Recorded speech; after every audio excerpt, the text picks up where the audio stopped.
So hello. सो इस video में हम एक्सरसाइज जो कि ये 4th चैप्टर है क्लास 10th साइंस बुक का एनसीईआरटी की। So carbon and its compound, तो इसकी एक्सरसाइज से में जो क्वेश्चंस हैं वो क्वेश्चंस को समझ लेते हैं, कहाँ पे क्या लिखना है। कुछ एमसीक्यू टाइप्स कोई क्वेश्चंस है वो भी देख लेते हैं, है ना। जो डिटेल जो लॉन्ग क्वेश्चन है वो तो आपको लिखना पड़ेगा, मैं बता दूंगा हमने कहाँ से, मतलब किस क्वेश्चन में क्या क्या लिखना है आपको, वो सब मैं बता देता हूँ। जस्ट आपको वो आंसर तो आपको फ्रेम करना पड़ेगा देख करके। सो एमसीक्यू वाले में पहले देख लेते हैं। तो इथेन जो कि जिसका मॉलिकुलर फार्मूला जो है C2H6 है, इसमें कितने कोवैलेंट बॉन्ड है वो देखना है। तो एथेन मतलब 2 कार्बन, एक इधर हाइड्रोजन, एक इधर हाइड्रोजन, एक इधर हाइड्रोजन, एक हाइड्रोजन इधर, एक हाइड्रोजन इधर और एक हाइड्रोजन इधर, राइट। तो कितने कोवैलेंट बॉन्ड हुए, तो यहाँ पे 1 2 3 4 5 6 7, तो 7 कोवैलेंट बॉन्ड यहाँ पे होंगे, तो ये इसका आंसर हो जाएगा। फिर ब्यूटानोन जो है, जब 4 carbon compound with the functional group, तो नोन 1 किस में आता है, 1 जो फंक्शनल ग्रुप होता है वो कीटोन का हो पाता है, राइट। तो यहाँ कीटोन इसका आंसर हो जाएगा, राइट। और रिवाइज कर लेते हैं, इसका क्या होता है, इसका ओइक एसिड हो जाता है, ओइक एसिड, राइट। एल्डिहाइड का क्या होता है, अल हो जाता है। एल्कोहल का क्या होता है, ओएल हो जाता है। अल, ओएल और ओइक एसिड इस तरीके से होता है। और कीटोन का जो होता है वो 1 होता है। तो ब्यूटेन, और ब्यूटेन में यहाँ पे 1 आ रहा है तो ई हटा करके लिखोगे तो ब्यूटानोन बन जाएगा। Okay. So while cooking, if the bottom of the vessel is getting blackened on the outside, it means that, हमने पढ़ा था ना कि इनकम्प्लीट जो होता है, not food is not cooked completely, ये तो गलत है, फ्यूल से रिलेटेड था। Food is not burning completely, ये सही है। तो इनकम्प्लीट कम्बसन की वजह से ही वो मतलब स्मोक सूट जो वाइट कलर येलो कलर का येलो सूटी फ्लेम आता है, तो उसकी वजह से ही हमारा जो यूटेंसिल्स होता है, वेसल्स होता है, वो ब्लैक हो जाता है ना। तो इनकम्प्लीट बर्निंग या not burning completely of the fuel, ये आंसर सही होगा। ओके। सो ये हो गया। देन 4th में होता है explain the nature of the covalent bond using the bond formation in the chloroform. Explain the nature of the covalent bond using the bond formation of the CH3Cl।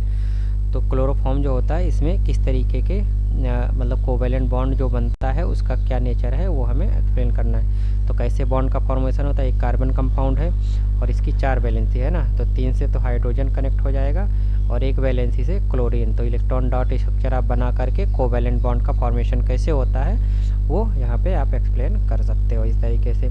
Draw the electron dot structure for ethanoic acid. तो ethanoic acid क्या था, CH3COOH। तो इसमें भी electron dot structure आपको draw करना है। फिर हाइड्रोजन सल्फाइड, तो अगर CH3COOH का देखेंगे तो यहाँ पे एक C हो गया, एक इधर हाइड्रोजन, एक इधर हाइड्रोजन, एक इधर, और इधर COOH ग्रुप आ जाएगा। तो ये COOH ग्रुप जो है ये इधर आ गया और ये O और इधर H। तो ये बॉन्ड बनाया, मतलब यहाँ पे एक एक इलेक्ट्रॉन शेयर, एक एक इलेक्ट्रॉन यहाँ पे, एक एक इलेक्ट्रॉन यहाँ पे, और यहाँ पे डबल इलेक्ट्रॉन का शेयर होगा। तो वो आप आसानी से ड्रॉ कर सकते हो। मैं तो ये जैसे है इसको बता दे रहा हूँ। अभी इलेक्ट्रॉन डॉट स्ट्रक्चर आप यहाँ से सिंपली, हमने बहुत डिटेल में ही वीडियो के स्टार्टिंग में मतलब डिस्कस किया था कि कैसे बॉन्ड का फॉर्मेशन होता है, कोवैलेंट बॉन्ड में इलेक्ट्रॉन डॉट स्ट्रक्चर कैसे बनाते हैं, वो सब चीज़ें हमने डिस्कस किया था। तो वहाँ पे आप बना सकते हैं। ओके। अगर तब भी कुछ अगर डाउट लगता है तो वो मैं बताऊंगा। ओके। सो H2S का इलेक्ट्रॉन डॉट स्ट्रक्चर तो सल्फ़र हो गया, सल्फ़र से 2 हाइड्रोजन, एक इधर और एक इधर। तो यहाँ पे भी एक एक हाइड्रोजन, और सल्फ़र की वैलेंसी 2 ही होती है, तो 2 यहाँ पे 2 हाइड्रोजन कनेक्ट हो जाएंगे। प्रोपानोन मतलब 5 कार्बन, राइट।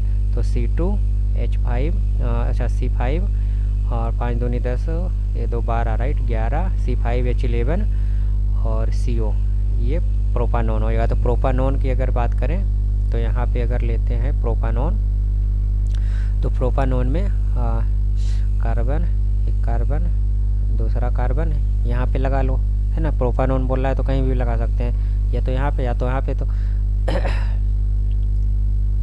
तो 5 कार्बन हो गए और ये कीटोन का ग्रुप 1 लगा है, तो मतलब कीटोन का ग्रुप आ गया और 5 कार्बन, राइट।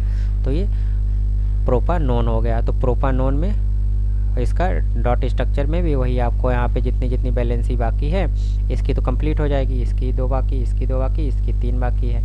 तो ये यहाँ पे जहाँ जहाँ है सब हाइड्रोजन आप लगा लो तो उससे आ जाएगा प्रोपानॉन। ओके, सो ये हो गया प्रोपानॉन। फिर फ्लोरीन गैस में भी इलेक्ट्रॉन डॉट स्ट्रक्चर आप लोगे तो एक फ्लोरीन है, किधर एक फ्लोरीन, इसकी भी वैलेंसी है, इसकी भी वैलेंसी है, दोनों एक दूसरे से एक सिंगल बॉन्ड का फॉर्मेशन करेंगे तो वहाँ से फ्लोरीन गैस बन जाएगा। ओके, फिर होमोलॉगस सीरीज क्या होता है वो भी हमने पढ़ा था, और इसके ऊपर पूरा एक वीडियो हमने बनाया, तो वहाँ पे आप देख सकते हो इसमें क्या क्या एग्जाम्पल के थ्रू। तो होमोलॉगस सीरीज में जैसे अल्कोहल अगर देखें तो CH3OH, राइट, फिर C2H5OH, राइट, फिर C3H7OH, है ना, और फिर C4H9OH, है ना। इस तरीके से ऐसे 4 मतलब ऐसे बहुत सारे अलग कार्बन एक एक बढ़ाते जाओ, एल्किल ग्रुप ऐड करते करते, तो ऐसे होमोलॉगस सीरीज एल्कोहल का होमोलॉगस सीरीज हो गया। और होमोलॉगस सीरीज क्या होता है, जिसमें कि functional group, same functional group, ऐसे कंपाउंड जिसमें कि ऐसे सीरीज जिसमें कि सेम फंक्शनल ग्रुप हों और उनकी जो केमिकल प्रॉपर्टी होगी वो भी सेम होगी। होमोलॉगस सीरीज में जितने भी कंपाउंड होंगे उनकी केमिकल प्रॉपर्टी सबकी सेम होती है और सेम ही फंक्शनल ग्रुप होता है। ओके, और एक कार्बन चैन होता है वो मतलब मतलब बढ़ती और घट मतलब अलग अलग बढ़ते ऑर्डर में रहती है सीरीज में, है ना। सो ये हो गया। फिर how can ethanol and ethanoic acid is differentiated on the basis of their physical and chemical properties. तो केमिकल प्रॉपर्टीज और फिजिकल प्रॉपर्टीज के बेसिस पे कैसे दोनों को डिफरेंशिएट कर सकते हो। तो इथेनॉल और इथेनोइक एसिड दो चीज़ें बन रहा है, तो इनको डिफरेंशिएट करने के लिए हमने फिजिकल प्रॉपर्टीज़ में अगर देखें तो इसका मेल्टिंग पॉइंट और बॉइलिंग पॉइंट दोनों का अलग अलग होता है, तो वो फिजिकल प्रॉपर्टी में अगर तो उसके बेसिस पे डिफरेंशिएट कर सकते हैं। और अगर केमिकल प्रॉपर्टीज़ की बात करें तो रिएक्शंस वगैरह जो होती हैं, जैसे कि अगर एथेनॉल और एथेनोइक एसिड का सोडियम के थ्रू या इसमें क्या होता है स्ट्रीफिकेशन वगैरह भी होता था, तो उस बेसिस पे क्या होता था कि इसमें जो भी हमने इस दोनों सेक्शन में मतलब हमने पढ़ा था ना एक सेक्शन में कि ये दोनों कंपाउंड से रिलेटेड बहुत सारी रिएक्शंस भी पढ़ी थी, तो उन रिएक्शंस के बेसिस पे ही हम इनको डिफरेंशिएट कर सकते हैं ना। केमिकल प्रॉपर्टीज मतलब उसमें रिएक्शंस करवा करके जो प्रोडक्ट बनता है वो आइडेंटिफाई करके हम वो आइडेंटिफाई कर सकते हैं। फिर 8th क्वेश्चन है, why do micelles formation take place when the soap is added to the water. तो मिसल्स क्यों फॉर्म होता है, क्योंकि जो सोप होता है उसमें एक हाइड्रोफिलिक एंड होता है, एक हाइड्रोफोबिक एंड होता है। हाइड्रोफिलिक एंड जो होता है वाटर के प्रति उसकी एफिनिटी ज़्यादा होती है, हाइड्रोफोबिक वाला जो होता है वो डर्ट जो होता है उसके थ्रू एफिनिटी होती है। तो जब भी किसी सरफेस पे ये डर्ट मान लो है तो ये सारे सोप के मॉलिक्यूल का जो हाइड्रोफोबिक एंड होता है वो डर्ट की तरफ अलाइन हो जाते हैं और डर्ट की तरफ अलाइन होकर के ऐसा एक स्ट्रक्चर बनाते हैं जिसको कि मिसल्स बोलते हैं, और इस तरीके से मिसल का फॉर्मेशन होता है। Will the micelle be formed in the other solvent such as the ethanol also. तो क्या एथेनॉल में भी मिसल का फॉर्मेशन होगा, तो उसका आंसर है कि वहाँ पे नहीं होगा, क्योंकि क्या होता है कि एथेनॉल में,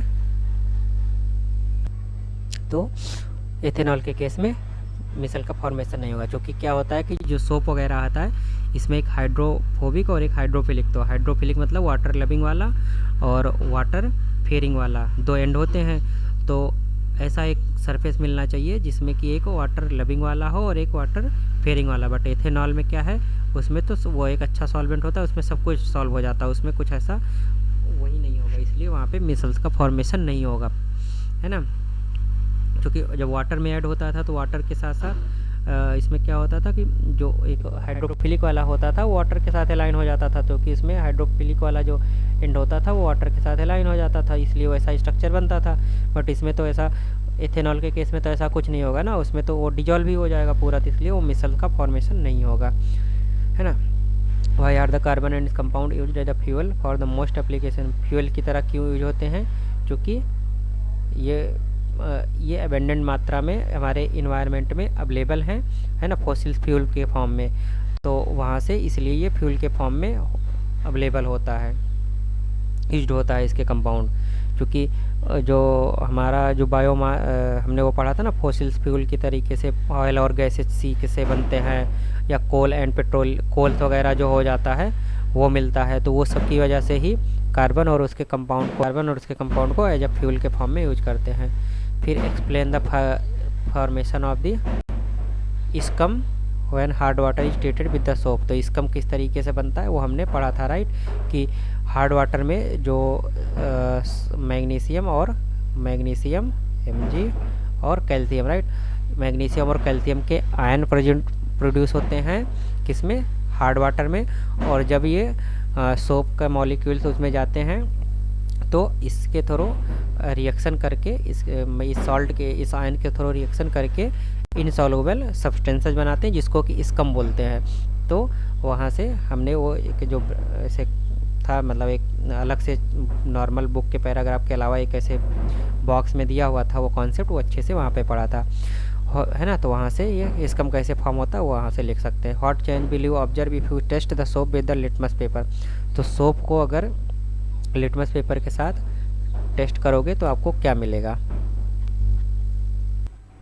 तो जो सोप होता है वो जब लिटमस पेपर के साथ रिएक्ट होगा तो वो उसको ब्लू कर देता है, राइट। तो यहाँ पे ब्लू कलर मिलेगा। तो ब्लू कलर होने की वजह से क्या होता है, ये से पता चलता है कि सोप का जो नेचर होता है वो बेसिक नेचर का होता है ना। ये बेसिक नेचर का होता है क्योंकि NaOH के रिएक्शन से ही बनता है, तो ये बेसिक नेचर का ही बेसिकली सोप वगैरह होता है। तो कोई भी चीज़ अगर लिटमस पेपर को रेड से ब्लू कर देती है तो मतलब वो बेसिक नेचर की है, ओके। और तो ये हो गया। एंड हाइड्रोजनेशन क्या होता है, तो हमने वो पढ़ा था ना कि जो वेजिटेबल्स ऑयल्स वगैरह होते हैं उसमें निकल के प्रेजेंट में, कैटालिस्ट के प्रेजेंट में हाइड्रोजन जब ऐड करते हैं तो हाइड्रोजनेशन होता है। और वो उसमें मतलब उसमें अच्छे डिटेल से कवर किया, तो ये वहाँ से लिख सकते हो। इंडस्ट्रियल एप्लीकेशन क्या होता है, क्योंकि बहुत सारे वेजिटेबल्स ऑयल को हेल्दी बनाने के लिए हाइड्रोजनेशन प्रोसेस का यूज होता है, ओके। तो ये अभी वहाँ पे हमने डिस्कस किया था। Which of the following hydrocarbon undergo addition reaction. तो एडिशन रिएक्शंस क्या होती है वो भी हमने पढ़ा था। तो इसमें से कौन सा हाइड्रोकार्बन एडिशन रिएक्शंस होंगी। तो एडिशन रिएक्शन जो होती हैं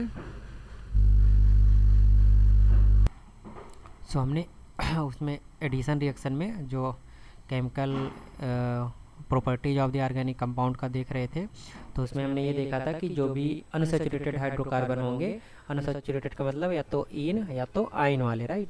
तो अनसैचुरेटेड हाइड्रोकार्बन में ही एडिशन रिएक्शन होती थी। तो ये तो सैचुरेटेड है तो इसमें नहीं होगा, और C2H6 ये भी नहीं होगा, और C3H8 इसमें भी नहीं होगा, C3H3 और C2H2 ये दोनों में ही एडिशन रिएक्शंस होगा, क्योंकि अनसैचुरेटेड हाइड्रोकार्बन में ही एडिशंस होता था, ओके। तो वहाँ से ही एडिशन रिएक्शन होती है। Give a test that can be use to differentiate between the saturated and unsaturated hydrocarbon. तो ब्रोमीन वाटर टेस्ट इसमें हम यूज कर सकते हैं, जो कि हमने ऊपर भी पढ़ा था कि सैचुरेटेड और अनसैचुरेटेड हाइड्रोकार्बन को अलग करने के लिए, मतलब डिफरेंशिएट करने के लिए यूज कर सकते हैं। Explain the mechanism of cleaning action of the soap. ये भी हमने जो बॉक्स में पूरा एक सोप मतलब cleaning action of the soap है वो भी अच्छे से डिस्कस किया था फोटोग्राफ्स वगैरह के साथ। तो ये पूरा चीज़ इसमें आप इस क्वेश्चन के अंतर्गत लिख सकते हो। तो ब्रोमीन वाटर टेस्ट क्या होता है वो हम देख लेते हैं, ओके। तो अगर ब्रोमीन वाटर टेस्ट की बात करें तो ब्रोमीन वाटर टेस्ट में क्या होता है, ब्रोमीन वाटर जो होता है वो रेडिश ब्राउन कलर का, यहाँ पे रेडिश ब्राउन कलर का वाटर होता है। तो रेडिश ब्राउन कलर का वाटर में जब हम अनसैचुरेटेड हाइड्रोकार्बन अगर इसमें ऐड करते हैं तो इसका जो कंपाउंड होगा, अनसैचुरेटेड अगर ऐड करेंगे तो यहाँ पे एक इसका जो कलर होगा वो क्लियर कलर हो जाएगा, है ना। तो वो हो जाता है, जबकि सैचुरेटेड कंपाउंड जो सैचुरेटेड हाइड्रोकार्बन होंगे वो ब्राउन वाटर के साथ कोई भी रिएक्शन नहीं करेंगे। तो उसका क्लियर, उसका जो कलर होता है वो उसका जो original colour reddish brown colour का होता है वो उसी कलर में होगा। तो ये सैचुरेटेड और अनसैचुरेटेड हाइड्रोकार्बन को डिस्टिंग्विश करने में ये होता है, ओके। फिर ये हो गया। फिर आगे अच्छा, when soap is in the hard water it leads to the formation of the solid substance which is called the scum. तो स्कम हमने कैसे होता है ये बोलता है, it is due to the calcium and magnesium ion present in the water. तो ये भी हमने बताया था कि हार्ड वाटर में कैल्शियम और मैग्नीशियम के आयन प्रेजेंट होते हैं, which react with the soap molecule. तो सोप मॉलिक्यूल के साथ वो रिएक्ट करते हैं और इनसॉल्युबल और अनडिजायरेबल पाउडर, जिसको कि स्कम बोलते हैं, वो फॉर्म होता है।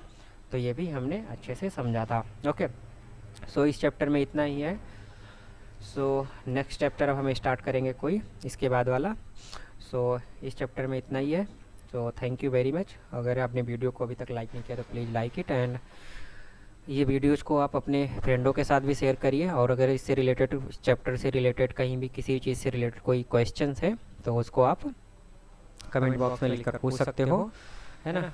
सो we will meet again in the next video with some another chapter. Okay, thank you very much.